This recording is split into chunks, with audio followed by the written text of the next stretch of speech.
Hello, everyone, and welcome back to another episode of the EdTech Disruptor Series. I'm your host, Leena Marie, and this episode is one that's going to stretch your imagination about what classrooms could look like in the future. I'm joined by Matt Dalio, the CEO and co-founder of Endless Studios. And trust me, this is not your average EdTech story. From working with orphans in China to building a global game development platform for students, Matt's journey is rooted in one powerful mission: give kids not just access to technology, but the skills to thrive with it. We'll talk about why curiosity, not content, is the real key to learning, how game development builds real-world skills like collaboration, feedback, and conflict resolution, what role AI should really play in the classroom. Spoiler, it's not going anywhere, and why portfolios might just replace the traditional transcript in the workforce of tomorrow. This episode is packed with insights on how we can empower students to become creators, not just consumers of technology. So whether you're an educator, innovator, or just edtech curious, buckle up. This is the future of learning you don't want to miss. Let's get ready to do this. Hi, everyone, and welcome back to my channel. My name is Leena Marie Saleh, the EdTech Guru. I want to thank you so much for spending time with me on this journey, for all the support that you give me, and for following along. Don't forget to hit the thumbs up button, subscribe, and let's get ready to do this. Hello, everyone, and welcome back to another episode of EdTech Disruptors. Today, we have an extra special interview, something I'm pretty passionate about. And so we'll dive into that in just a minute. But today we are joined by Matt Dalio. He is the CEO and co-founder of Endless Studios. Matt, how are you doing today? Very well. Thank you for having me. Yeah, no problem. We're really happy to have you on, and I'm really excited about this topic. And so I'd love for you to just share a little bit about your background and your journey to founding Endless Studios. Yeah, so I'll start way back, which is when I was 11 years old. I lived in China for a year with a Chinese family. When I was 16, I started really a foundation working with orphanages in China, and that just kind of like programmed into the like deep parts of my brain, like the 16-year-old forming part of the brain, that I could make a difference. Like I literally would like hold children and then be able to save their life, which was just wild. And so for the rest of my life, like the whole purpose of my life has been to make people's lives better. Fast forward a decade, I was in business school at Stanford. It was the kind of heart of technology, 2010. So like everything was being invented around me. And then I went on a trip to India and realized that smartphones were going to sweep across emerging markets. Computers were not. And I'll kind of summarize a decade just by saying that, we chased basically what is now a foundation that is focused on device and internet access in emerging markets so that everyone in the world could have the tools to go and live a knowledge economy, better life. In the process of doing that, we realized that you really have to teach the skills once you have the tool, and it's really actually about the skills. And so that's what we're talking about today is how do you teach the skills? I was listening to one of your podcasts with the founder of OutSchool, and it was, a lot of it was about working in the system and the challenges of working in the system. And what we were trying to do, we had the blank slate of just kind of say, I've got a kid in the middle of rural, wherever, India, Africa, like, how do you teach that kid? And there are no systems there. And what it gave us was the opportunity to just kind of like blank slate it and look at how you would actually get them the skills to get them an employable job in a kind of modern workforce. And so the way we kind of look at it today is that there are a lot of kids in the world that need to be educated at the top of the pyramid, at the bottom of the pyramid, in the middle of the pyramid. And with AI here and with systems that are rather antiquated, it's just hard, and it's hard to do that in the system. And so, what we'll talk about today is kind of, how I came to, how we discovered and what we discovered as, what I believe is a really compelling solution to how you take 2 billion kids between the ages of 10 and 25 that need to be upskilled and actually meaningfully upskill them. I just find that to be interesting, knowing that, you focus first on this, device and access to devices, and then really realizing that there is that skill set, because I think we can provide a device to anyone, but if they don't have the skills and the means what do they do with it? Like they just use it for the purpose becomes, there is no purpose. TikTok power users. Yeah. Exactly. Yeah, exactly. And so while that's great in theory, it doesn't really provide students with the skill set to really go beyond just being, I don't know. There's one part of the creator economy, which is just the creating piece. And then there's the actual logic and the thinking and the collaboration and all of those other pieces that having a device gives you the opportunity to have. It's just not intuitive for anyone to know how to do. So being able to teach that is a really important part. And the fun thing about kids, we focus mostly on kind of college and high school, but there's a curiosity at any age that like if you find the thing that gets a kid curious, like you have their heart. And then when you have their heart, you have their time. And then when you have their time, you can, I'll put in air quotes, teach them, right? You can deliver them the things that will make them more empowered and enabled. And then one day that can lead to something called a job, something called a vocation, a passion, an income, whatever word you want to attach to it. But if you look at the people who are most successful later in life, it usually started with something that they were really, really passionate about when they were younger in life. And so the kind of biggest insight that we had out in the field in the middle of nowhere was like, you got to hook their interest. If you can make them want to spend the 10,000 hours that it takes to be a virtuoso at something, then they will become a virtuoso at that. Yeah, it's very true. Yeah, I think we often think, I don't know. It's also the opportunity for piquing interest because I think, there's a lot of things that they think they want to do. Like if you talk to a kindergartner, they want to be doctors and teachers and that sort of a thing. And then as you go through life and you are exposed to more things, then they have more opportunities. But when I taught elementary and we did project-based learning. And it was, a lot of the students never really understood any of those like other career paths or any of those types of opportunities. But once you introduce it to them, then they get this hunger and they're like, oh, I want to keep doing this like style of learning, or I would like to be this person or do this job. And so I just think that's an important part is like piquing that interest, not too late, Yeah. but like early enough. And a huge part of it is to build the layers of skills, you actually have to do the thing itself. And the younger you do the thing, the better you are at it. Like Mm-hmm. Bill Gates learned to code by hacking games and building games when he was like 12 years old. That was the same Mm-hmm. story for Elon Musk. That was the same story for Mark Zuckerberg. Like they were doing the doing and they were doing it for years. And they were doing it at an age when like there's just a plasticity, right? Like they talk about the magic of like basically pre and post puberty, which you see most poignantly with language. Like Henry Kissinger came to the US when he was 13 years old, his brother when he was 11. His brother had no accent his entire life, and Henry Kissinger had an accent his entire life, all because of a 2 year age difference. And so, like, I'll use the word inject into a child's Mm-hmm. brain when they are formative and plastic and can absorb it changes whether you can become a Bill Gates or just even find your passion at whatever level it is. But it's about doing it. It's about becoming Mm-hmm. a virtuoso at it, Yep. and that just takes hours. It takes hours and lots of like, it's just that exposure to that opportunity too. Okay, so great. So we talked about your journey to like how you got to where you are. So can you dive in and tell us a little bit about Endless Studios and the work that you're doing there? Yeah, so the work we're doing at Endless Studios kind of was born out of an insight on that journey that I'll talk about briefly because it's the core insight, which is we were building an operating system. It's a Linux-based operating system. And the operating systems are one of the hardest pieces of software you could build. We were hiring these incredible people, and I was just really curious, like, how did they learn to code? Because if I could kind of like started actually honestly just as a random curiosity question, but like I started to get the same answer every time, which was as a kid, and often they'd be almost embarrassed about it. Like it's actually kind of embarrassing, but I really liked games as a kid.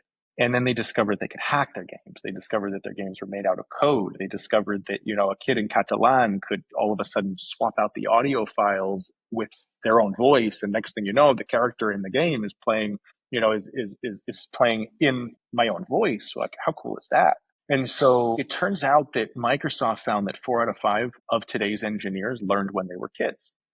Like, what were those kids doing? But were they excited about textbooks and classes, or was it their games? And it turns out that statistically, most of them, it was games. And so now the kind of like more bundled packaged version is that in retrospect, it's almost obvious, which is if you take all of the ingredients, I have this visualization of like a black box. If you say, okay, I'm going to create a black box project that someone is going to work on that is going to represent what the real world looks like, and you throw all the ingredients in it. So first of all, it's got to be so passion inspiring that a student wants to spend that many like years and hours that it takes to build the skill, like number one goal. But the second is it's got to be multidisciplinary because the world is multidisciplinary. So right brain, left brain, design, coding, engineer, sound, music, project management, marketing.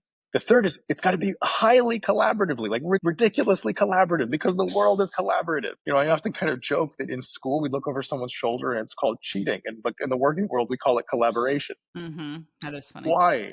Shouldn't the world look like, shouldn't school look like the thing we're trying to prepare youth for? So it's got to be collaborative. And then you got to say, okay, well, it's also got to be easy to get started on and kind of infinitely scalable in terms of what you can learn. It's got to be something you can launch and then get traction really easily so that you can start to get product market fit, I'll call it, teach kind of the entrepreneurial skills and then marketing and data analytics as you start getting data back. Like, and when you throw all of these ingredients in the black box and you shake it all up, literally the only thing that I have found, including asking ChatGPT, like there's got to be something else that's in that box. The only thing that I have found is games. And when I say games, the first thing that people think of is playing games, because that's obviously what we all do, right? When I think games, I used to think playing games. Today, it's about building games. And when you're building a game, you are in a professional piece of software like Unity, which, by the way, is used in industry across, like, the Hong Kong airport was designed in it, the Lion King 3D was made in it, like the automotive industry is made in it, right? Architecture. So it is real industry software. And when you're in that piece of software, it's also a launch pad to things like Blender and Maya, which are these, industry standard 3D modeling software. It's a launchpad into GitHub, because where you're going to merge your code when you're collaborating, it's in GitHub, which is where 100 million of the world's engineers are in. Like, it is a launchpad to project management software, because now I'm a team, because one person ain't going to build a real game almost ever. So you have to collaborate. Okay, well, how do you collaborate? Well, you need someone to lead the team. So okay, now it's project management, and so now you're looking at the task lists and saying which one you want to take, and you're communicating in Slack with your team to figure out who to, like, it's like the working world. It literally is the working world.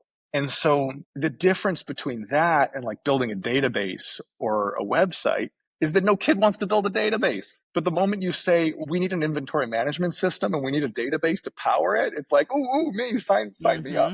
So you just wrap it in the candy that, youth want, that is I'll use the word addicting them. 10,000, literally the average kid spends 10,000 hours playing video games by the time they graduate from school. They are virtuosos in video games. Okay, can we take that passion and the fact that the number one trend in games over the past decade has been UGC, user generated content? In other words, you are the creator, like Legos. And can we just take it to its ultimate end state, which is, rather than bundle you up in Minecraft and keep you in a confined little thing, or take you into Roblox, where 99.9% of people are not making, they're all just consuming, actually, even though it's billed as a user UGC platform.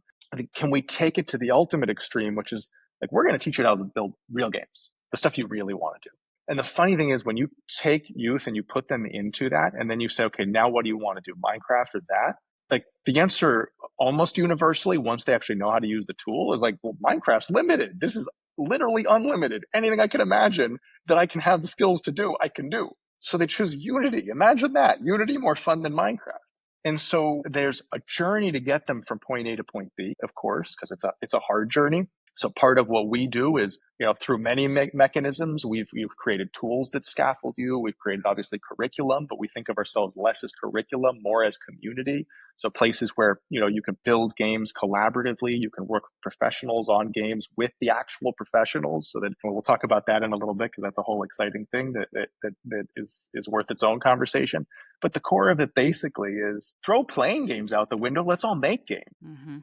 I'm very passionate about that, because when I was in the classroom, I was very, I had actually attended a workshop and I made my own game. I made my own, like, Pac-Man game, and it was so hard. It was extremely challenging. And I just kept thinking, these kids could do this way better than I could do it. I know they can. And so then I brought it back and I taught it to my students, and they were just like building these like crazy worlds that were like way beyond anything I could have personally made myself. But they were hungry to like keep doing it. And the things that, whether they were coding a game and building it that way, or they were building it through like, a system or that sort of thing, what happened is their interest, they were excited to come to class. They were excited to keep learning.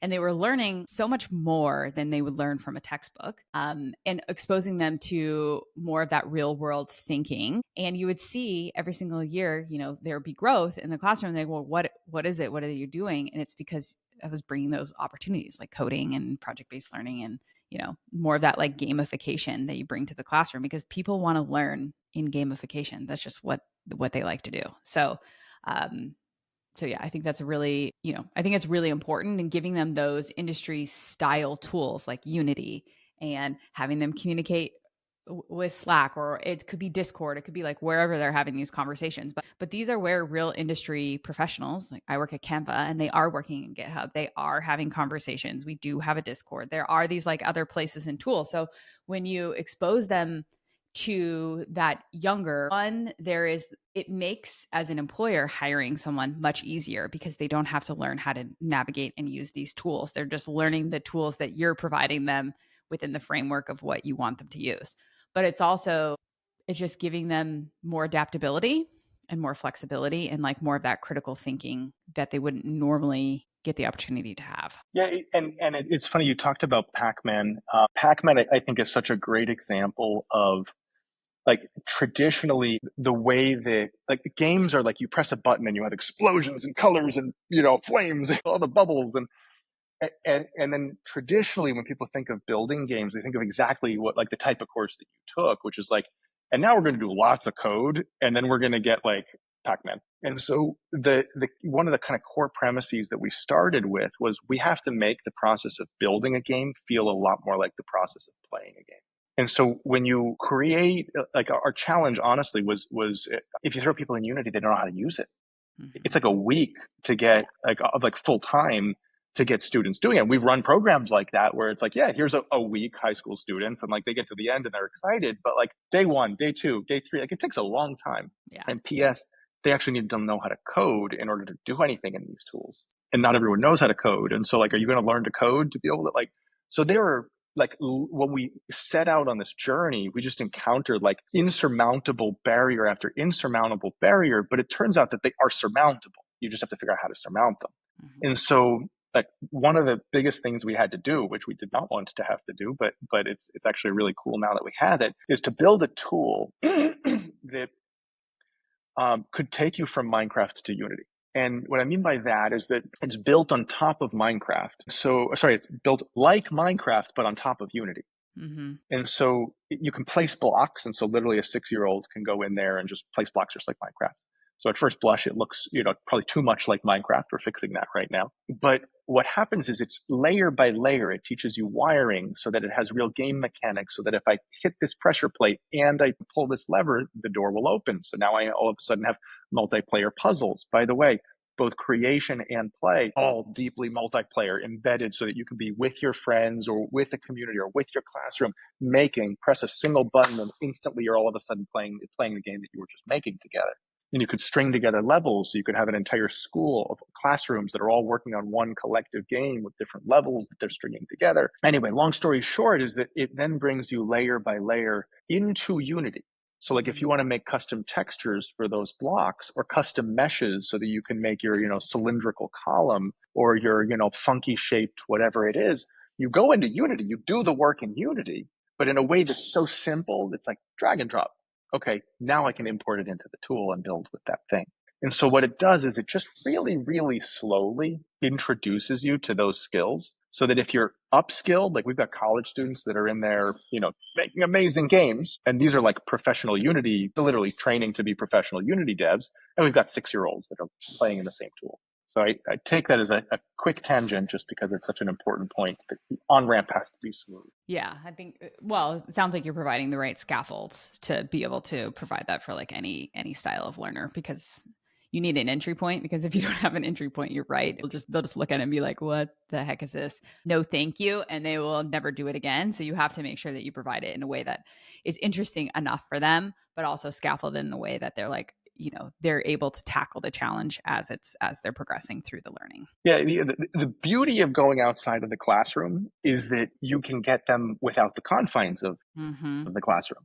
And so you can hook them. If you make something as delightful as all the other amazing things that are out there, then you get them the 10,000 hours. But there's a challenge, which is that at every single moment, you are competing with Minecraft and Fortnite and Roblox and Call of Duty and every other great game that's out there, and Netflix and TikTok.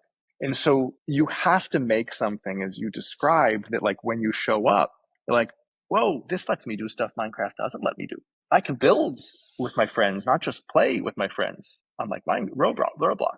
So anyway, you have to use the tools that make games so good at what they are good at in the process of creating the pathways for these little humans to learn how to become adult creators. Yeah. And I think you've nailed something that I think we know collaboration is such a key in today's industry, and how to work. You know, you mentioned the cheating, looking over your shoulder, that sort of thing, but it is welcomed in today's world. It's like, hey, what are you working on? Oh, let me take your work and let me tweak it and let's make it better. And then somebody else comes in and contributes. And so you end up having something. It's better to have more heads than just one. And so I think that's really important in that aspect. But I think the collaboration piece is, you know, when we traditionally teach how to game or how to like create the game, that sort of thing, you know, the coding, that piece, it's usually very individualized. So what I'm hearing from you is that this is more of this, like, you're injecting it or, you know, with the collaboration piece, which is what takes it to the next level and makes them not more excited, but gives them more of that ownership, because they're really excited to be like, oh, let's build this together. And they don't have to be in the same location. They can be, you know, collaborating in real time in different locations together. You've said so many things that are so spot on, right? I mean, the collaboration in real time, they don't have to be in the same location. And then following their passion, because everybody has a different spark and different interest. And the cool thing about building games is there are endless kinds of games that you can build. And so when you're building these games, you see people follow the type of game. You also see people follow the interest that they have, but you also see people discover interests they didn't know they had. So we hear so often the story of the artist that's like, well, if I learned a little bit of code, now all of a sudden I can make my animation, or I can make, my own, so now all of a sudden they're learning code. Or the engineer is like, I didn't think I liked design, but there was no designer on the team. And it turns out I really like design. Yeah.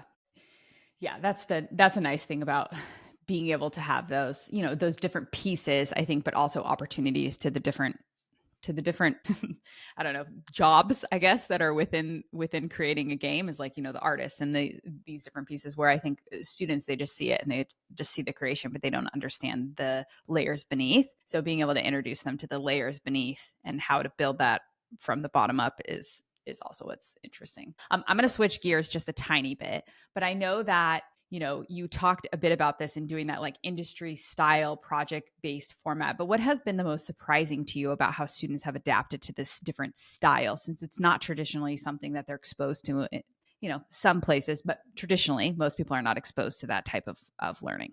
So when we were building this operating system, we had two insights, and I talk about the first one a lot. Games can teach is basically the core of that insight. The second one was a lot more unexpected, which is that I'm going to make a bold claim, which is I think GitHub is the best school in the world. And if I define best as I'm educating the most people, there are 100 million people in GitHub. And if I define best as it actually teaches you the skills that get you a job, let's use that version of best. There are many versions of a good education, but let's use that one for now. The experience of being in GitHub is one where you're working with professionals of all different skill levels. And so you can come in as a novice and make a little bug fix in the same place that literally the founder of Linux is. And you can have layers of maintainership where there are people because maintainership is basically, let's call it management. It's basically there are different levels of authority to accept code. And the people who are trying to accept the code that they need, they want the code to be good. They don't want bad code, so they don't accept bad code. And so the process of needing to go through that back and forth is basically the same process of like going to a boss and saying, here's my work, what do you think? And they come back to you and say, okay, well, you make these changes, it'll be more secure, it's the process of basically management. And one of the big misconceptions that people have is that they think open source is chaos. Linux has 100 layers of maintainership. Microsoft doesn't have 100 layers of management. I think Google has like 12. So it's actually incredibly robust systems, because the only way that you build such high quality software that powers all the world's supercomputers and servers, is to have actually incredibly robust layers of management.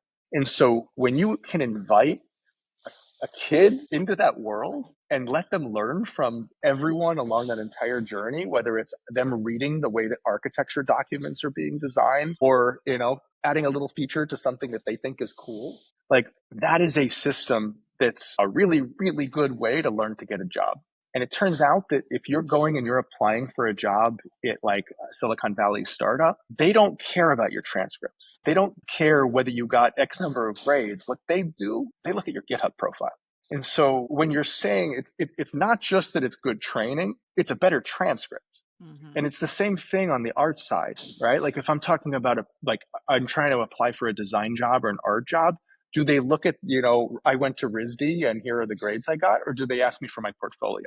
How many projects I've actually worked on and what it was like for me to actually be a collaborator? Am I a good communicator? Am I good a collaborator? Am I a pain? Right? When you're building in these communities, you have a lot of data. You can actually go and see the raw source files. You can see the communication back and forth. I don't have to guess whether you're a good communicator and have you convinced me you are.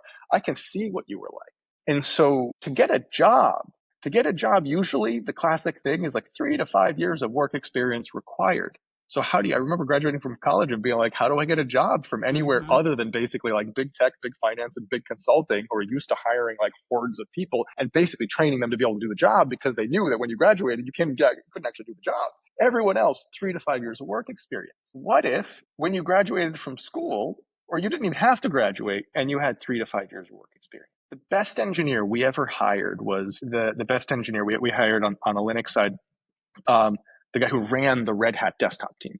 And I told him, look, tell me whoever I should hire, I will go hire them. And he says, the number one person I want you to hire was a guy who didn't have a high school diploma. And he just cocooned in that world. He spent his high school years in the Linux kernel. That's why he was the best. I love that you say that because I've been talking to a lot of people and they just don't understand this concept of what you're saying. I think like a lot of people in today's world don't understand the concept of like, we were conditioned 4 years. You go, you finish high school, you have 4 years of college, and then you come out and you basically don't have anything, right? You don't have a portfolio, you don't have anything. You have very minimal, if you did an internship, you have very minimal work experience to show for that. So I think what's really great about what you're saying is really preparing students for what's next. And it's not just going to college. It's not just going to a trade school. It's actually being ready for the job market. And what you're saying is those skills, everything that they need for today's world, that problem-based learning, that thinking, systems thinking, the collaboration, being able to storytell, all of that they have because they've been doing it and they've been taking reps in and out.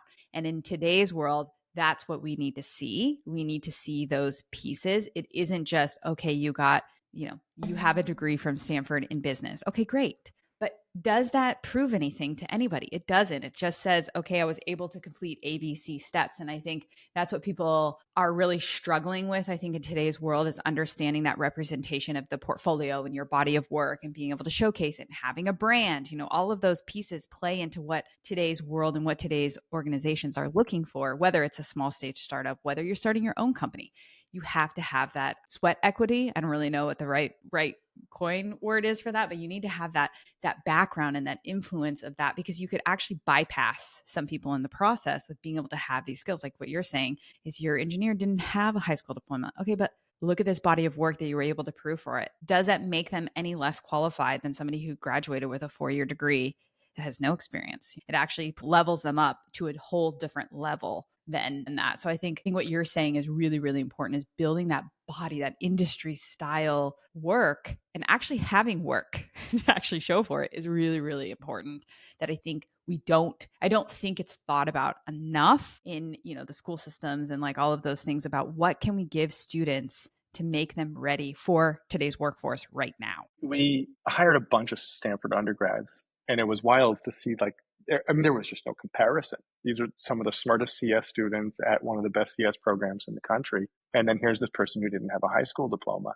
And you could go and look at the statistics, like in the Linux community of contributions. And it was like, the second person, the third person, like down here. And then there was this person just like, 2 times as many contributions, just wildly prolific. And employers know this. Employers know this. I was just reading a wonderful David Brooks article, and I love David Brooks's articles, even though they depress me every time I read them, especially the ones about higher education. And he was describing this generation of youth as the most rejected generation. In other words, the number of schools that you have to apply to, it used to be like you apply to a couple schools, you get into a couple schools. Now it's like you apply to 20, 30, 40 just with the hopes of getting into one. You apply to jobs. Now it's so easy to apply online and their algorithms are reading like whatever so it's like people writing them with ChatGPT and then people reading them with AI and and so you submit to literally hundreds of jobs and you don't get a job. You don't get a single interview. And so how do you stand out amidst that? And the answer is always portfolio. The answer is, what have you done? Yes, I work with a lot of teachers who transition out of the space, just me being a previous educator and transitioning. And it's always that I always get this question like, hey, it's off topic, but like somebody was a creator for writers' rooms. And I looked at their portfolio and it was honestly this most sleepiest portfolio I could have seen. And no offense, if you're listening to this, we talked about this, but I said, you have this creative brain. Why doesn't your portfolio speak creativity? Like, I don't see it. I see it looks like every other instructional designer's portfolio that I've ever seen. But if you influence your creativity into it and your personality, and I saw that as your portfolio, I would instantly think, I want to interview this person right Yes. now, because everybody needs a body of work and a portfolio and that sort of thing. But you gotta do a little more and inject your personality and inject the things that you're kind of learning. And so I think what you're saying is that contribution piece for like a developer or an engineer or that sort of thing is really, really important, because it's kind of that same thing as injecting your personality into your portfolio to make it stand out from everyone else. And you've just made me realize something I'd never thought of before, which is that, like, if you get a summer internship and someone's like, okay, design a newsletter, you're designing a newsletter. How interesting is a newsletter? And how much of your creativity and soul is going to be reflected there? It's going to be whatever corporate brand is, asked of you. Whereas if you're designing something you believe in, and you, like, literally by definition, you are doing because it is a reflection of you and you want to be doing it, it will be you. I'm thinking of the games that we just had a big competition here. I live in the UAE, and we did a national competition. And so I'm thinking of like the games that the students made. And it's just like there was so much soul in them. There was so much personality in them. And just, what you just described was exactly like what I'm visualizing as I think of what was made. And, why? Because they're passionate about it, because it literally is them. Yeah, I think yeah. We're talking about all the things that obviously speak to my soul. Okay, so you talked a little bit about that mentorship around like what you're providing, but I think that's a really unique, I don't know, a unique part of your business is like having that like mentorship part that's like kind of built in to that, because you were saying you have your novice and you have your different levels. So can you expand a little bit more about that and kind of how that influences the work that you're doing? Yeah. Yeah. So I started talking very briefly about this. The thing we really want to become, and it's the thing that answers this question. The best thing you can do is work on a professional project, because a professional project is like the working world, because it literally is the working world.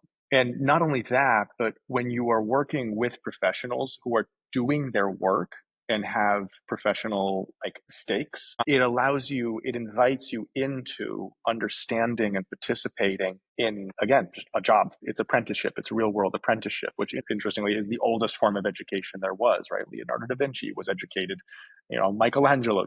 This is the way that you used to, whether you're a blacksmith or one of them, the way that you used to be educated. And so the ability to go into an experience where there are professionals and students operating together, like a teaching hospital, like you graduate from medical school, you don't know how to be a doctor. They don't let you operate. You go to a teaching hospital, and then you have people who train you through your residency, and then you learn one day how to then be in that doctor's seat. The idea of the teaching studio where you can come and participate with professionals, it unlocks now education that literally is the real world. Now, on the other side of it, I just spent the day writing a very long blog post that I'm hoping to ship soon. On the other side of it, which is that the studios show up and they're like, I got talent. I've got people who are willing to build out my levels, build out my art assets, code the game mechanics that I don't have time for. Like, will come with ideas that our small little team never would have had. And so when you take like a swarm of talent, I kind of almost describe it as like the swarm methodology, but it's the Wikipedia methodology for building games. It's the open source methodology for building games. It's the Super Mario Brothers Wonder. Okay, successful game, 126 levels, I think. Super Mario Maker 2, 24 million levels. When you can lean into the swarms of people who can all be building in partnership with a studio that's like, we have professional standards here. I'm not going to accept subpar code. I'm not going to put in a junk level. Like, okay, I'm going to give you the feedback on how you can make that art asset better. Now, all of a sudden, you have apprenticeship, and you have it in an authentic setting that, again, doesn't look like the real world. It is the real world. Yeah. I think that I just hope that we see more opportunities like this arise for students in the, in their day-to-day learning, because I just think that's, I don't know, there's just such value in that, and the partnership between business and the students, it just influences a different level. It also gives students that like ownership of learning, and the ability to learn from someone. Like, how cool would that have been if you were a kid and you really into video games, which I was as a kid. And then I got to have the opportunity to sit in a room with the people who were creating it and them give me feedback on my work, or maybe even contribute to a project that they're working on. That would be something that would be a game-changing experience to set somebody up for lifelong learning, but ownership of learning. Because I think as professionals, sometimes people think that you just stop learning. And when you stop learning, you're just going to stay in the same job for the rest of your life and never go beyond that, which is okay for some people. But I think in our world, that's not true, right? You're learning all the time, whether you're learning how to fix a brake light, or you're learning how to, I don't know, we bought a house, like, caulk the tub, or like, those types of things. You're always learning in some capacity, and it's really important. So if you can teach those skill sets early in a work environment, it will set a student up for a better life than a life where you're always catching up from behind. Yeah. The saying, what is it? The best thing you can teach is how to learn, like, and how to teach yourself. It's the beauty of this methodology is that you don't have to teach them how to do Mm-hmm. the thing actually. Like, Yes. sometimes you have to give a little bit of hand holding or a little bit of guidance, or like point them to the right YouTube video because there are lots of them, and they're like, oh great, okay, now I'm off and Yeah. running. We talk about the idea of like there's just in case learning, which is like, let me learn all these things just in case one day I need it, and then there's just in time learning, which is like, I need this now, and like if it takes me 20 seconds to learn what I need now, I'm off and running. And when you learn how to learn, when you learn how to like go and use the amazing tools that are at all of our disposal, as long as you have an internet connection, Yep. that like you can do that, as you say, throughout life. And in fact, there are a lot of things in any job you're going to have to teach yourself no matter the job. And Yeah. if you know how to do Unfortunately. it, it's going to change tomorrow, and you're going to have to relearn it. So the number one skill you can teach, there's a wonderful teacher at a school who should become very close friends, and the American Community School here. And he has a program, and his whole model for how he teaches is basically he's created curriculum for all these different things, robotics and, stop motion animation and all these different things. And he has 3 levels, and you can kind of choose your own adventure, whichever way you want to go, and you get different points for whichever level you do. And at level 1, he describes, I can do level 1. By level 2, he's like, I'm not sure I can do everything that they're doing. By level 3, I, as the teacher, cannot do the things that the students are doing. That's a great model for teaching because it teaches them to teach themselves. Yeah, I had someone on recently. His name is Mike Yates, and he works for the TFA Foundation, but he's helped do like a lot of the, like, I don't know, schools where they influence a lot of, like, we'll talk about AI in a second, but like AI delivering the, not AI, but leveraging those tools within the AI space to, like, influence that, but then give them the opportunity for, like, what you're saying is like to learn something that they want to learn. And I think as educators, we have to be okay with understanding that we can do the level 1, we can facilitate the level 2 and kind of do it. But where the beautiful thing that happens is at level 3, when we can just facilitate and give them the right resources in order to succeed. And you don't have to know everything. And that is what makes a really good educator, is giving them that space in between the 2 and the 3 to like really get there. And then they can come and showcase that with other people and become the teacher, and your job is to facilitate that. And I think that's where the most beautiful learning happens. So that's really, I don't know, that's a good story. Thank you for thank you for sharing that, because obviously that's where my passion lies, is in that space. You've also touched on something so important, which is that the best teacher is often the peer. Mm-hmm.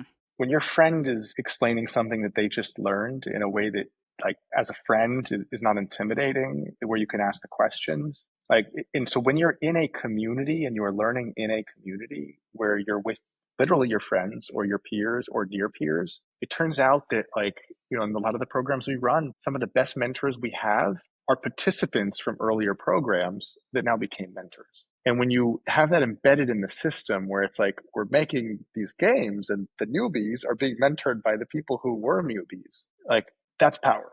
It really is. Since I briefly touched on AI, I would love to know how, obviously we're seeing AI influenced in a lot of a lot of places. It's really moving way quicker than I think anyone thought it would move in the process, but I think it's being influenced within the in the creative process of everything. How are you helping students understand that responsibility and like how to use AI um, as a, I don't know, like in the best way to make sure that, they're being able to not only understand it, but be able to like adapt to it within creating these, within the creator's space, I guess. So many thoughts about it. The first and biggest question, which is really, it's a rhetorical question, but is like, okay, in the future workforce, you have someone who's an expert at using AI and you have someone who doesn't know how to use AI. Which do you hire? The person who is an expert at AI, of course. Then why are schools banning it? Mm-hmm. And the reason schools are banning it is because they have a system that measures the inputs, but the world measures your outputs. The world doesn't measure whether you wrote the essay. They measure whether you delivered your marketing KPIs or not, whether you delivered quality code or not, whether like, did you achieve the KPIs? That's how you get your bonus. That's how you get promoted. Yeah. And in fact, I want the person who's using AI because A, they're going to be more efficient. B, they're going to be able to deliver better quality work. See, like across so many different things, it's like, please use AI. But because we have a system, an educational system that still measures like, did you write the essay or not? Like if I'm a teacher on the other side, I want to know whether you wrote the essay. I understand why they don't want you using ChatGPT because I need to know if you are learning to write. But the world measures you by outcomes. And so when you are teaching people to be power users of these tools and then teaching them to build games or build whatever the product is, and then judging them all on the output and saying like, okay, like how was the quality of the art? You all had the same tools. How was the quality of the code? How ambitious was the game? And did you actually get traction? How many players did you get? Did you achieve product market fit? Because that's what when you're a startup, that's what the world measures you by. Did you monetize it? Did you make any money from it? Like in that world, use all the AI you possibly can because you're a small and scrappy team and you may not even know how to code, but a little bit of ChatGPT is going to let you build the thing that you didn't know how to do. Exactly. So, there has to be an evolution of how we think about education, obviously. And there has to be an integration of things that look like the working world into the school world. Mm-hmm. Or at least into the, again, in large air quotes, the educational experience that prepares people for the working world. So from our perspective, the more we can teach you, the more we can scaffold you in AI, the more we can make you power users of AI, the better. The other thought that I often talk about with AI is that there's so much talk about using AI as a tool to teach. In other words, the infinitely scalable mentor. Everyone can have Aristotle as their mentor. It's amazing what is happening there. So anything I say is not to discount how amazing that is. It's just that is only one half of the story. The other half of the story is teaching people how to use AI as a tool, is teaching people how to become power users. And there's this term that was thrown out early on in ChatGPT, prompt engineering. And people are like, wow, there's an engineering job post. It's like, about prompt engineering. And like in the future, it's prompt engineering. That's like saying that like knowing how to build a tech startup is because like being a good Googler. Like it is one thin layer, but there are layers beneath it. Like, do you know how to use the API to be able to build products with it? Like when you go to like AlphaFold and you say, okay, Nobel Prize winning work that is advancing the future of medicine, how do we teach people to do that stuff? And so I wrote a blog post that kind of goes through the 5 layers of what it looks like, all the way down to like semiconductors and, or the LLMs themselves. I have a job at OpenAI and I'm actually building the thing. But the most powerful layers are actually the first 3 layers, which is, really how do I apply the pipelines of professional tools? I want to be an animator.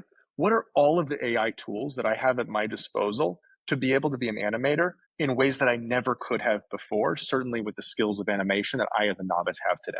And so like, that's why we look at this and say, well, then let's go build stuff together. Let's go build stuff and let's actually apply those professional tools and teach you how to become a power user of them so that one day when you are in the workforce, you are a power user and you are the one that they want to hire. Yeah, I think that's, I don't know. I'm just thinking how I saw the director of LinkedIn jobs or whatever was on the Today Show, just happened to like be watching it. And they were talking about how graduates of today's world are not going to have as many opportunities as jobs as they would normally have had if they had graduated just a few years ago. And the number one job that he was saying that new grads should do is become prompt engineers. So I just find that interesting because I bet that most of these grads today don't even know, really even understand what that is. So to be telling them like, hey, you need to be going into this like, market fit, it's like, okay, that's only like one singular level of like what the opportunities are. But I just thought that was very, just when you said prompt engineering, just reminded me of like, oh, hey, all graduates go be prompt engineers. That's, yeah, And the intention behind it is absolutely correct, which is yeah. go become power users of perhaps the most powerful tool in human history. Yeah, it'll be, yeah, I think it'll be interesting to see how they're like, evolving all of that and bringing AI into the classroom as a tool, rather than a, I don't know, competitor, because it's not really a competitor. It's really about evolving it. So whether you're blocking it in your schools or not, students are using it.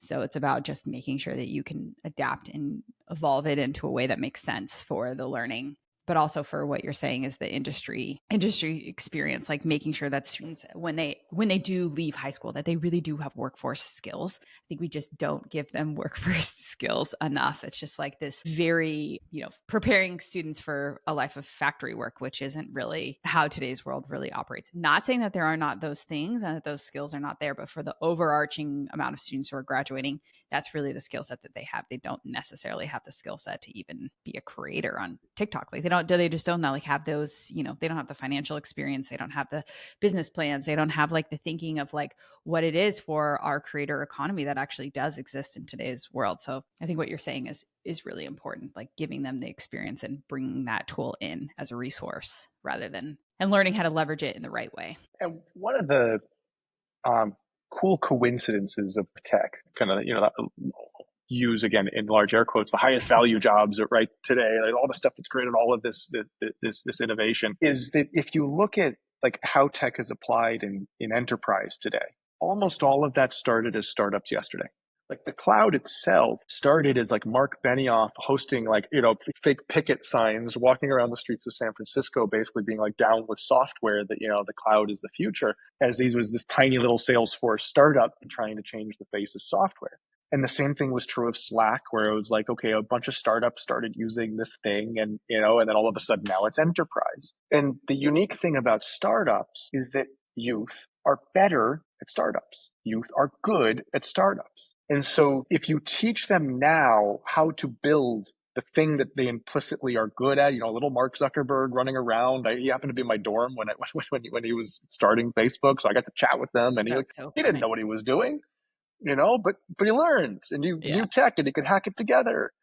And the act of like youth are good at that. So if you teach them that as these technologies mature and as they mature, one day those very same skills will be the same skills of enterprise, of industry. I think they're better suited when I think about what you're saying about the, startups and that sort of thing. I think because when you're younger, you are more risk adverse, right? Like you're going to take risks. And that's what startups is about. It's about taking risks and chances and failing forward. Whereas when you move into like that enterprise space, they don't want you to be taking very large, aggressive risks. That's not really, it's not really welcomed. I'm not saying that you don't, but it's not in the same capacity as like when you're a startup, because you're scrappy and you're getting to take those like risks that you wouldn't normally. And so all to say that everything you're building is giving students that opportunity to take risks and be risk adverse, but also learn, as what I like to say, a productive struggle, like learning in a space that's safe enough for them to fail, but also to receive feedback, because feedback is also a really big part of today's world, and understanding how to take that feedback. Because, when you were in school, you have an A on the top of your paper, a C, a D, an F, whatever it is. Nothing. Good job. Great attempt.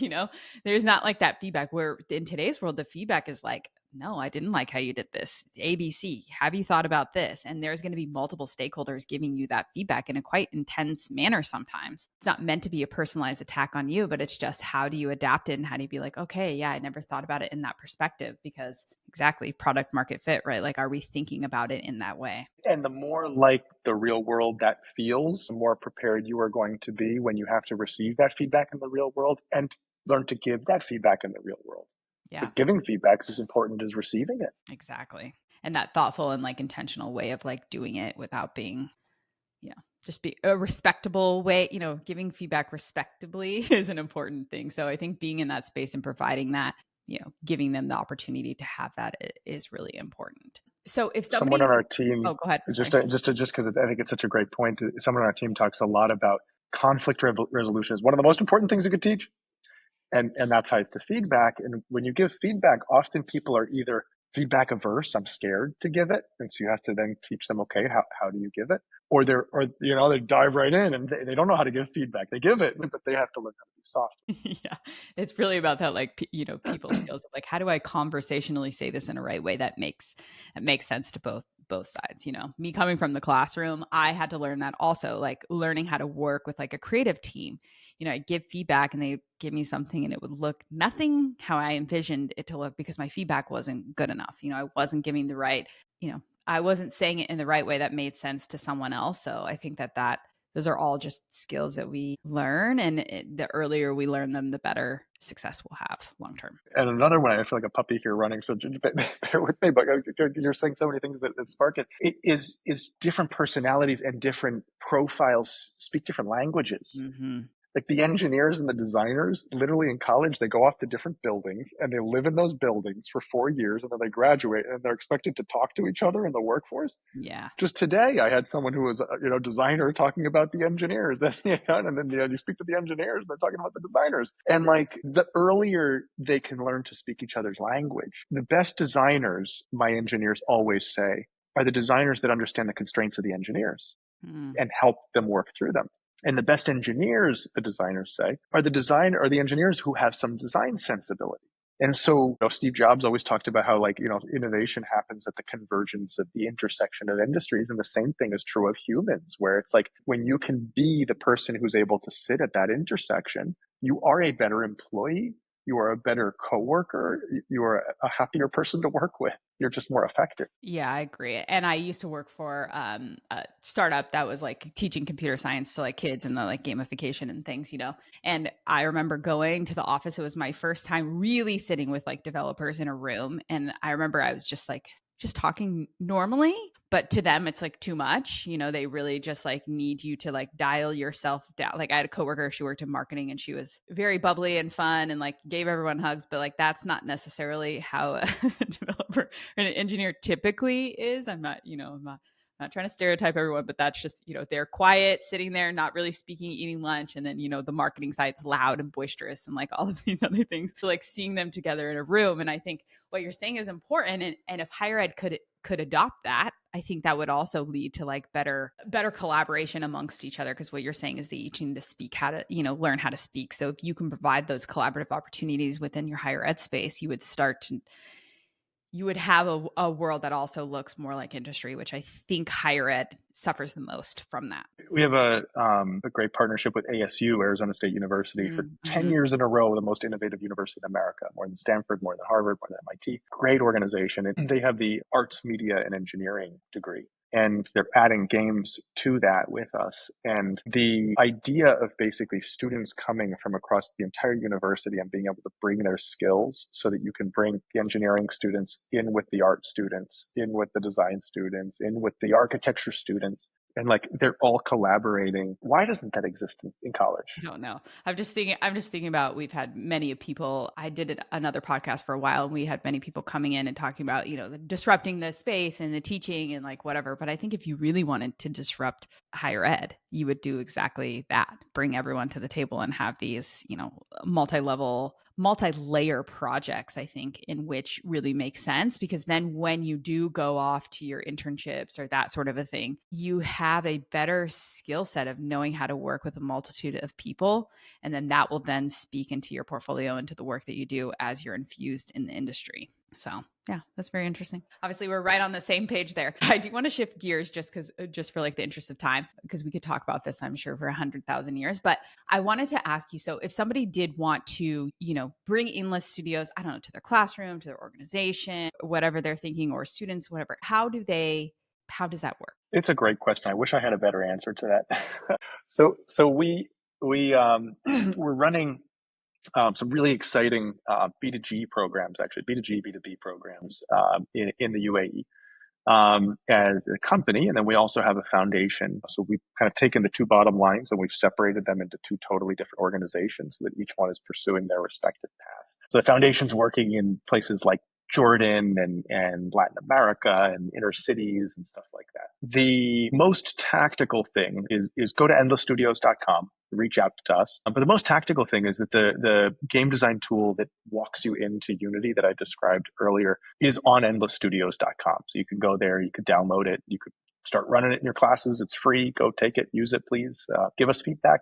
What we are working on activating this year is these kind of collaborative community games where the professionals get to work with the students. So we're doing that right now in smaller settings. We have a really exciting one launching in a week. So actually, anyway, same program launching in Peru at the same time as in Jordan. So anyway, really exciting things happening globally. But we will start opening that up to a broader community later in the year. So sign up for our newsletter, follow us, spread the word about us. I mean, quite frankly, I think that we're terrible at marketing. We do really cool things, just kind of like hidden away and like on the ground doing the doing. So part of the reason we haven't opened D2C is just because I think I'm going to be bad at marketing. But the more people can spread the word, the more we'll be pulled there. Yeah, I think that's great. And I will obviously link all of these resources below and make sure I tag in the right places. So if you have questions about like any of those types of things. Before we wrap up, obviously I like to always ask this question, but how do you envision that Endless Studios how do you think it will reshape what a classroom looks like in the next 5 years? Great question. I think two answers. The first is in the classroom, and the answer that I really like is the one that is like, what's the new definition of the classroom? And Yeah. classrooms are important and teachers are important. I just want to be really, really clear about that. But is that teachers have a resource that they can just kind of like plug and play whatever skill and passion they have and have the system as a community and like a service just like fill in and supplement everything else that they don't have. If they have an engineering coding background, great, run with that. If they're an arts teacher, great, run with that. And the system will do the rest. The community will do the rest. The tools will do the rest. The mentors will do the rest. And then the second is there are billions of people on the planet who deserve a great education and don't get one. And the only way to get them a good education is to redefine what the classroom looks like for them, because they live in places where they may not have a classroom, or if they have a classroom, they may not have a teacher who shows up, or if they have a teacher that shows up, like in Guatemala, 70% of the math teachers cannot pass the math exam that they're supposed to teach to. And so the classroom has to be redefined for those people. And the classroom of, let's call it GitHub, the classroom of an online community of creators where you're learning together, you're building together, the resources are there, it's active, it's proactive, you're building with friends that you may never have met because they're online. The classroom of the future does not have boundaries, just like the workforce of today does not have boundaries. We're in the same office, we're in the same Slack channel or Discord, like, we're working together, whether we've met each other or not. And I think the literal classroom of the future, in my imagination, leans into that. In other words, like the brick and mortar traditional classrooms that we normally talk about as classrooms lean into that and take advantage of all of those same resources. And the students who don't have access to the blessing of having those classrooms also have access to those same people, community, and resources. I love that. I would love for, the brick and mortar style to, you know, bring on some of these strategies into the classroom. Well, I really, really enjoyed this conversation, and these topics speak right to my heart. If somebody, I know you mentioned this earlier, but if somebody wanted to get in touch with you, or obviously we talked about going to endlessstudios.com, but if they wanted to get in touch with you or learn more about that sort of thing, where would you direct them? LinkedIn me. I also have some writings on LinkedIn. You can also, by the way, if you go to endlessstudios.com and click on the vision page, that's the kind of best summary of what we do. Although I have 3 months worth of blog posts I've been writing to start shipping so that it'll get better soon. But LinkedIn is probably the best way. Just, to include a message is always going to be the easier way to. Amazing. Well, Matt, I really enjoyed our conversation today, and we will see everybody next time. Bye, everybody. Thank you. That was fun. Bye. Thank you so much. You've made it this far. We are so thankful that you're here. Make sure to hit the subscribe button, thumbs up, comment below, and join us for all of our next videos. Thank you so much for joining us as we disrupt education together. See you guys soon. Bye, everybody.